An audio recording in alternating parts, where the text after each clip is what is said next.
I am sorry. I am sorry. Uh, it's just that the thing is funny when I think about it. But all the same, let me share something with you here. Fellow Nigerians, we Nigerians, we are pretenders. We pretend not to know the truth, but yet we know the truth. Because the truth lives with us every day. We pretend like we don't know this truth, or we just shy away from the truth, keep deceiving ourselves with too many talk. I have come to discover there is no difference between our corrupt and bad government and the citizens. We all are the same. I will tell you some few stories to correct your mind, because many have died ignorantly and many have been carried in ignorant boats. And all of them are believing what they are seeing. Let me tell you this truth and nothing but the truth. What is disturbing Nigeria today is ignorance, power tussling. Everybody wants power and everybody wants their voice to be heard. Take for instance, listen to every media, go to your Facebook, check your WhatsApp, see how people make messages. They make messages as if their voice can change the country. But it doesn't work like that. Let me tell you this story, my brother. Today in our country, you see what is happening. When you talk to Mohammed Buhari, the government picks you up, they deal with you, they jail you, they don't want anybody to talk. They want to keep everybody low. The government want to stand superior. Why? It's all a matter of power. Now, let me leave the government out of this for the now and talk about the people. There are major voices today that we are hearing on every media. Major voices. Those major voices, I will begin to call them one by one. I tell you their lifestyle. But if you check these major voices, you discovered they have not even contributed anything for the masses. They have not even been able to change their own community. What have they done for their own personal community? They are talking about Nigeria. And some people follow their words, begin to go crazy. They tell you those things that looks like true, but they cannot tell you the things they can do. They can be part of the solution. Let me give you for instance now. When Mazob was born, the leader of Mazob, Chief Raf Uwazurike, in the eastern region, he was empowering. It was like Biafra will come tomorrow. Everywhere was shaking in his leadership. I still have some Igbo people that will testify against his leadership. When you talk to Raf Uwazurike, his boys will capture you, bundle you to a place and beat you mercilessly. His boys will not let you talk to him. Even though Raf was going wrong, nobody can correct him because he has some crazy talks that is ready to work and sacrifice their life to defend Raf. Nnamdi Kanu was part of those people. Nnamdi Kanu was part of Uwazurike's boys. Along the line, Nnamdi Kanu labeled Uwazurike that he's a thief, he's a saboteur, he has betrayed his people, he has collected bribe from the government, and that makes him what? Break out and start his own and create his own empire and call it what today? IPOP. And today, the IPOP boys, they are doing the same thing. If you talk to Mazi Nnamdi Kanu, whether Mazi Nnamdi Kanu is correct or wrong, the boys will come on you, they will deal with you, they will beat you mercilessly, they will, in fact, they will reshape your face as if they are the one that create you. Are you not seeing it today? If you go to the media, you talk anything about Mazi Nnamdi Kanu, all his boys will be there. Oh yes, kill him, die. You are stupid, you are mad. Is that not the same thing with our government? Check it. Think about it. Now, you see, Asari Dokubo was part of Nnamdi Kanu's trip. All at the time, Asari Dokubo break out from Nnamdi Kanu and say, who is he? And today, Asari Dokubo is against Nnamdi Kanu. Gather his own people. He have his own group. And today, when you talk to Asari Dokubo, the whole Nigeria will be shaking. His boys will tell you they will kill you. You see how we look alike with our government? And those things are destroying us. You have the one you call Bishop MKO. When you talk to him, oh, some people will rise up and say, why should you talk to him like that? And from there also, you got Showore. When you talk to him, oh, the people in the party will say, for what should you talk to our leader like that? Huh? You see all of them. The, Adeyinka grandson. When you talk to him, some Yorubas will say, don't dare you talk to him. Now, let us ask ourselves a question. If we have a country where nobody can be corrected, how can it become better for us? Do you see the reason how we divided ourselves in the east, in the south, in the west? You see how we divided ourselves with major group here and there, and everybody want to be leader. Many people have died. I could remember also, there was a time the IPOP and the Mazob group, they have a conflict. They fought. People died. There was a time this leader, Nnamdi Kanu, motivated his own people. His people rise and blocked every road, and the government come in, fire them. Those who die, who will account for them today? Asari Dokubo is there, disturbing from the media. Everywhere is noise. These people that say that is making all this noise, disturbing the peace of this country, go and check. They have not contributed anything to this country. Even in their community, go and check. They have not helped anybody. Even one borehole or two, they have not given their community. Go and check. What have they contributed to humanity? But they have destroyed a lot of lives. Many have gone. These people have destroyed a lot of things. What they have repaired, nothing. And they will keep talking because they know there are some people with empty heads that will be following them that is willing to die. The same thing with our government. And that is why bad government continues from generation to generation. The only solution for our country is to unite. The only solution for a better Nigeria is for us to unite.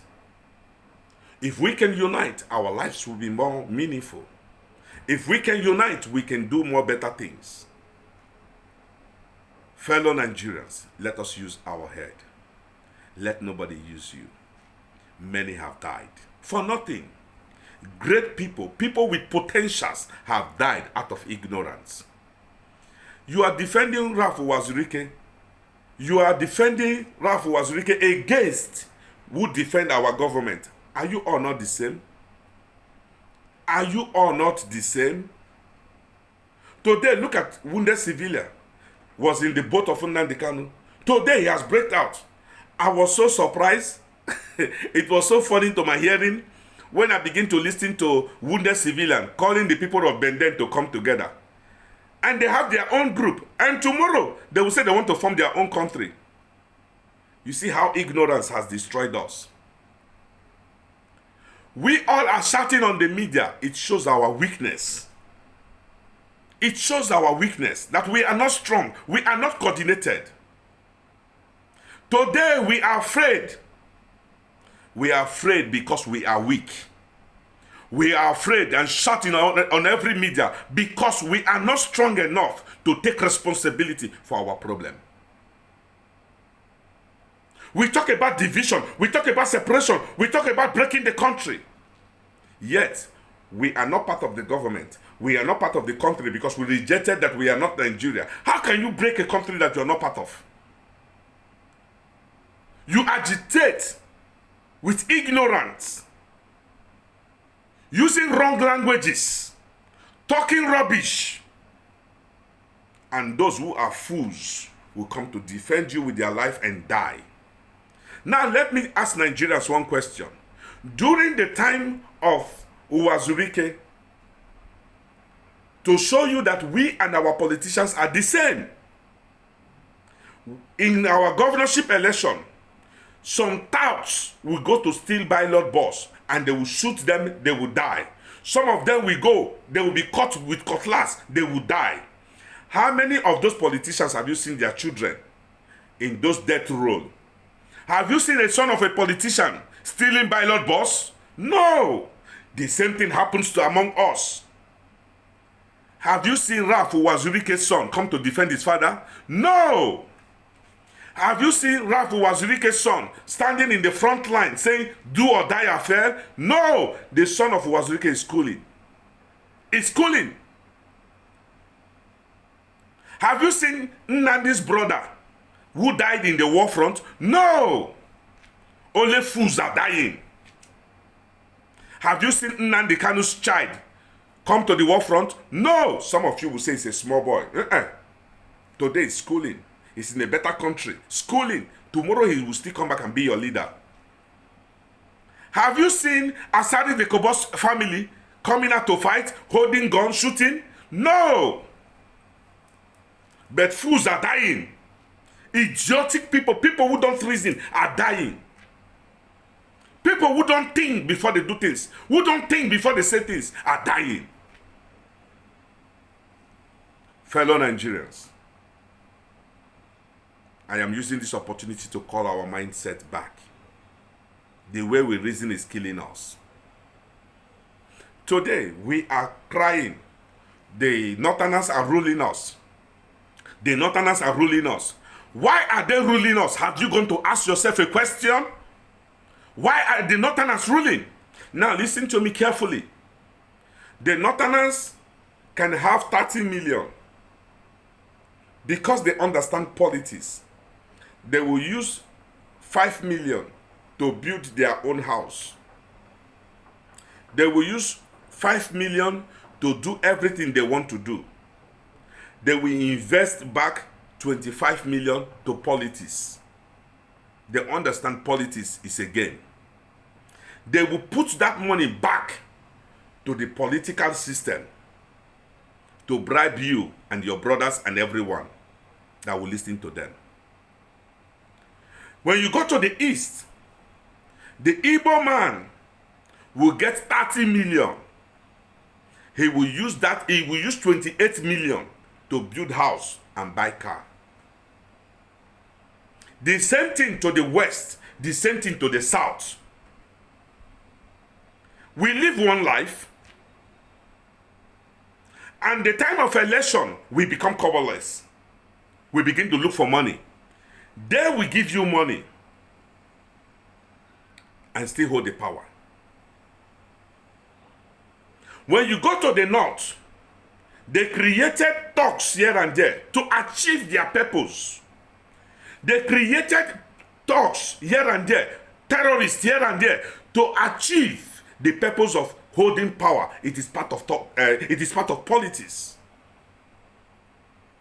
But you come to the east, those who are bad heads among us, just like when you go to the Fulanis, you still have good Fulanis. I have friends who are Fulanis. You have good one, you have bad one. It's everywhere.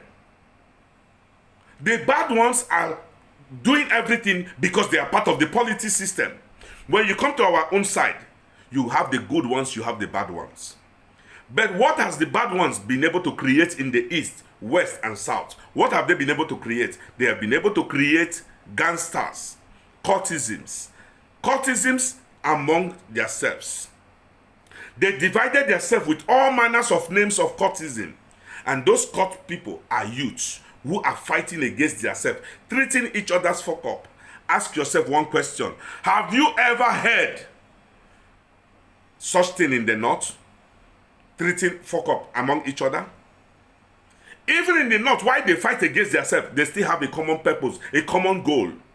But in our own, we keep treating each other fuck up. Oh, this court, fuck up. This court, fuck up. That is what we are doing among ourselves. Then when we have the media, the opportunity to come to media, we begin to shout as people who they give injection of madness on our head.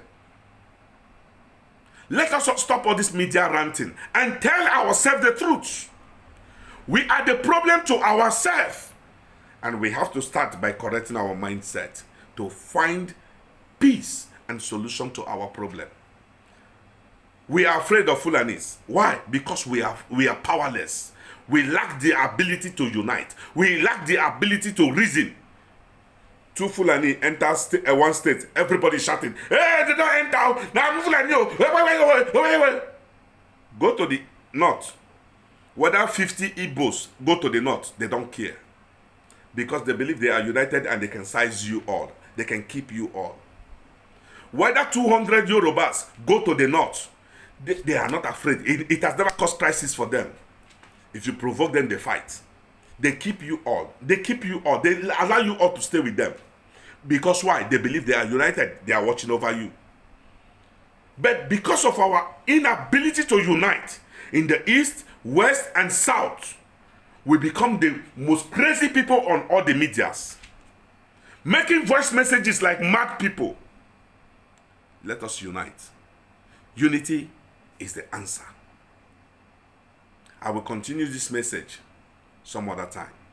I pray that you join me as we keep moving. For those of you who would like to send me a voice message, you have something to say, you want to contribute to it, please, this is my number. +601 82 822 884. You can reach me, call me, send me voice messages on WhatsApp. I will respond to you. If you like to be part of this initiative, please join with a whole heart. Join us as we build together. Join with this same number, +601 82 822 884. Join us on this initiative as we unite the Nigerian people. My names are Sir Watson Henry Chukwudi, the president of the United People of Nigeria Worldwide Initiative. This initiative is uniting the whole Nigerians to come together for us to re-educate our mindset towards a nation building so that we can fix our problem. And God bless you all. Thank you.